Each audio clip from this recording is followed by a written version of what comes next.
Shalom teman-teman sekalian, Shalom Pak Ramli.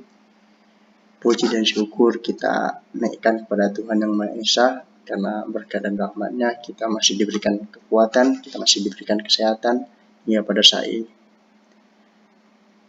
Pada kesempatan kali ini saya akan menjelaskan dan mempresentasikan laporan bacaan saya yang berjudul Pokok-pokok Pikiran Paulus, yang diambil dari buku yang berjudul Di Sini Kutemukan, dengan penulis Wismo Adi Wahono, penerbit BPK Gunung Mulia, jumlah halaman 19 halaman dari halaman 426 sampai 444. Pokok-pokok pikiran Paulus. Yang pertama, Paulus dan surat-suratnya. Di dalam Perjanjian Baru ada 13 surat yang selalu dikaitkan dengan Paulus. Namun tidak berarti semua surat itu berasal dari Paulus langsung. Kalau kita ingin mengetahui pokok-pokok pikiran Paulus, kita harus memperhatikan semua surat itu. Semuanya itu ditulis Paulus di tengah-tengah kesibukannya untuk menjawab persoalan yang berbeda-beda yang hadir di dalam jemaat yang dikiriminya. Maksudnya, di tengah kesibukannya dalam menjawab persoalan gereja atau jemaat yang dia kirimi surat-suratnya. Semuanya itu ditulis di dalam konteks tertentu yang jelas, baik konteks Paulus sendiri maupun konteks si alamat surat-surat yang bersangkutan. Untuk memahami pokok pikiran Paulus, perlu memperhatikan 3 hal. Yang pertama, diri pribadi Paulus sebagai orang Yahudi yang masuk Kristen. Yang kedua, konteks jemaat yang dikiriminya surat. Dan yang ketiga, latar belakang dunia Romawi Yunani waktu itu. Poin kedua, warisan Yahudi di dalam diri Paulus. Paulus memiliki latar belakang keyahudian yang sangat kuat. Ciri pokok agama Yahudi ialah kepercayaan kepada Tuhan Yang Esa, baik, hidup, dan pemurah. Namun kenyataannya kepercayaan itu mengalami kontradiksi. Pada satu sisi, Tuhan diakui sebagai pencipta dan penguasa seluruh bumi. Di sisi lain, Tuhan diakui hanya sebagai Allah Israel saja. Pada satu pihak, hukum Taurat dianggap hukum yang universal, berlaku untuk semua orang. Tapi di lain pihak, diakui bahwa hukum Taurat adalah hukum bagi Allah, bagi bangsa Israel sendiri, dan tidak ada bangsa lain yang mengetahuinya. Untuk menghadapi hal tersebut, Paulus berpikir lebih jauh. Ia mengakui bahwa Tuhan adalah Allah orang Yahudi dan juga Allah orang-orang bukan Yahudi. Kesimpulannya, Allah tidak memandang bulu. Mereka bukan diukur oleh hukum Taurat Yahudi, tetapi diukur dengan hukum dosa dan hukum maut, yang bersifat universal dan alamiah. Kenyataan dari adanya hukum dosa dan hukum maut itu nampak dalam pengakuan Paulus sendiri. Demikian aku dapati hukum ini. Jika aku menghendaki berbuat apa yang baik, yang jahat itu ada padaku. Sebab di dalam batinku aku suka akan hukum Allah, tetapi di dalam anggota-anggota tubuhku aku melihat hukum lain yang berjuang melawan hukum akal budiku dan membuat aku menjadi tawanan hukum dosa yang ada di dalam anggota-anggota tubuhku. Roma 7 ayat 21-23. Dengan pokok pikiran Paulus yang demikian, maka tampak jelas bahwa pertentangan yang semula bersifat intern Yahudi ternyata bersifat sangat universal dan manusiawi. Yang ketiga, prakarsa ilahi. Semakin tinggi pemahaman tentang kebaikan Allah, maka makin jauh pula jarak antara Allah dengan manusia. Dan semua ajaran agama Yahudi menjurus ke arah itu, sehingga hubungan antara Allah dan manusia adalah hubungan yang mati dan kaku.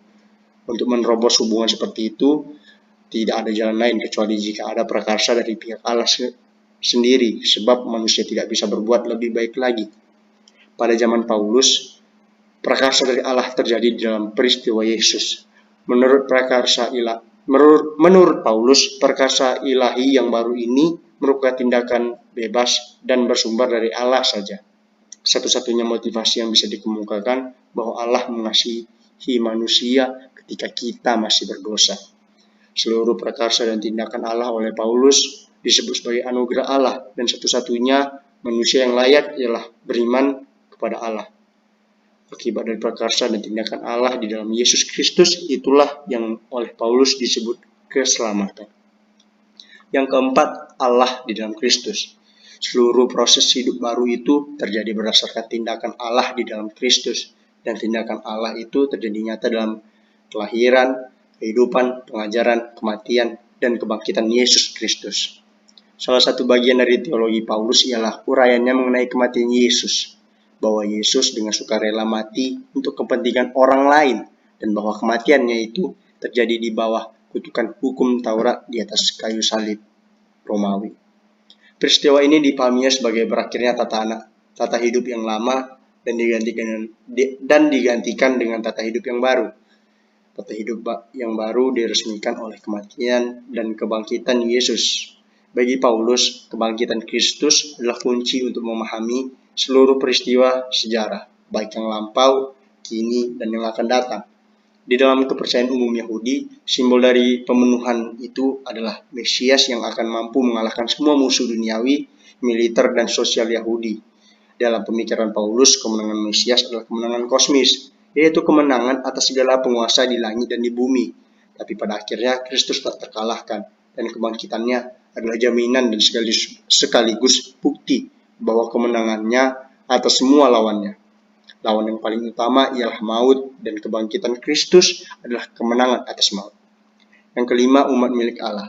Pokok berikut dari pikiran teologis Paulus adalah pemahaman tentang umat Allah. Secara umum, bangsa Israel itu dipahami sebagai bangsa keturunan Abraham yang seharusnya menjadi saluran berkat Allah bagi bangsa-bangsa. Tapi sepanjang sejarah belum pernah terjadi bahwa keturunan Abraham itu benar-benar menjadi saluran berkat bagi bangsa lain. Maka dari situ, Paulus melihat bahwa dengan munculnya persekutuan jemaat Kristus, maka terwujudlah keturunan Abraham yang dicita-citakan itu. Jikalau kamu adalah milik Kristus, maka kamu juga adalah keturunan Abraham dan berkat dan berhak menerima janji Allah. Tertulis dalam Galatia 3 ayat 29. Artinya, kamu adalah Israel yang sejati, dan melalui kamu bangsa-bangsa lain akan menjadi berkat. Pemahaman seperti itulah yang menguatkan Paulus untuk mengabarkan Injil kepada orang-orang bukan Yahudi, dimanapun mereka berada. Bagi Paulus, Gereja Kristus adalah perwujudan dari janji Allah untuk memberkati seluruh bangsa di dunia ini. Menurut Paulus, kesatuannya dalam Kristus itu terwujud melalui dua peristiwa sakramen, yaitu baptisan dan perjamuan kudus. Melalui baptisan itu, Paulus melihat adanya penghayatan ulang akan kematian dan kebangkitan Kristus. Sedangkan mengenai perjamuan kudus, Paulus berkata, karena roti adalah satu, maka kita sekalipun banyak adalah satu tubuh. Karena kita semua mendapat bagian dalam roti yang satu ini. 1 Korintus 10 ayat 17. Dengan demikian, Paulus melihat bahwa gereja atau persekutuan jemaat adalah tubuh Kristus juga, dan kepalanya adalah Kristus sendiri. Tertulis dalam Efesus 4 ayat 16. Demikian pemahaman Paulus mengenai umat Allah yang dibangun bertumbuh di dalam Kristus. Yang keenam, hidup di dalam Kristus. Paulus menegaskan bahwa orang yang mengikuti Kristus dengan iman yang tulus dan sejati itu disangkutkan ke dalam kehidupan Kristus sendiri. Paulus seolah-olah hendak mengatakan bahwa tindakan Kristus adalah juga tindakan kita. Yang ketujuh, permasalahan dalam gereja. Penyebaran kekristenan itu sempat menimbulkan tinggi hati di antara tokoh-tokoh pekabar Injil atau gereja, lalu memperkembangkan semangat persaingan yang tidak sehat. Di atas semuanya itu ada dua persoalan pokok yang ada di dalam tubuh gereja itu sendiri. Persoalan pertama ialah kuatnya pengaruh agama dan kebiasaan dari agama sebelum mereka masuk Kristen. Agama dan kebiasaan Yahudi serta yang non-Yahudi, yaitu agama dan kebiasaan Yunani, masih kuat mempengaruhi kehidupan Kristiani warga gereja. Akibatnya ialah tidak ada kesamaan dalam pendapat maupun praktek hidup Kristiani mereka. Soal yang kedua ialah belum adanya ajaran Kristiani yang lengkap dan utuh yang bisa dijadikan pegangan bersama. Daftar dari rupa-rupa karunia itu bisa sangat panjang, seperti umpamanya yang ditulis oleh Paulus dalam Roma 12 ayat 6-8 dan Efesus 4 ayat 11-12. Semua daftar-daftar karunia itu harus dapat diterima sebagai sarana atau talenta yang diberikan Tuhan untuk melengkapi warga gereja dalam penyelenggaraan kehidupan tubuh Kristus yang sehat. Dari pemahaman seperti itu, maka tidak ada tempat bagi siapapun untuk menganggap dirinya lebih penting. Yang kedelapan, Roh Kudus di dalam gereja. Orang-orang Kristen pertama selalu mengalami hal-hal yang aneh. Mereka percaya bahwa semua pengalaman itu merupakan tanda nyata bahwa Allah tetap bekerja dengan rohnya yang kudus. Hal itu juga terjadi pada Paulus. Paulus tahu gejala yang aneh dan meluas itu perlu ditangani dengan bijaksana. Ia tidak ingin menganggap hal aneh itu harus dibesar-besarkan, tetapi juga tidak ingin menganggapnya sepele. Tetapi ia mempunyai pikiran yang sangat luas, sehingga ia berani mengatakan bahwa Masih banyak pemberian roh yang sifatnya wajar, seperti hikmat, kemampuan memimpin, hati yang jernih, kemampuan mengajar, dan lain-lain. Bisa kita lihat di dalam Roma 12 ayat 6-8, 1 Korintus 12 ayat 28, dan lain-lain.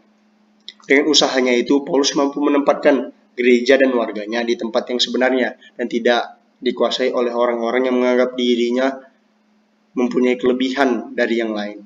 Semua warga gereja ditempatkan di tempat yang sama di hadapan Tuhan dan bagi pelayanan pekerjaan Tuhan.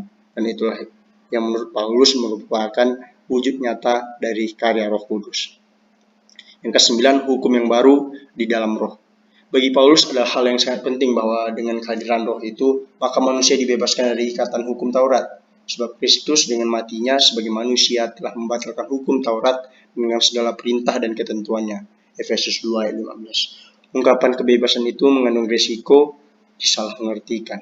Dan orang-orang pada zaman Paulus salah mengartikan kebebasan itu. Mereka menganggap kebebasan Roh itu berarti bebas berbuat semuanya, sehingga mereka melakukan apa yang mereka suka. Perubahan pembaruan ini terjadi hanya karena Roh Kudus di dalam hati manusia, dan itulah menjadi sumber moralitas Kristiani yang akan mewarnai segala tindak tanduk dan ciri manusia Kristen. Yang ke-10, pemberlakuan di dalam masyarakat luas. Ajaran Paulus mengenai kehidupan menurut hukum Roh atau hukum Kristus tidak hanya diberlakukan dalam gereja saja, tetapi juga dalam kehidupan bermasyarakat.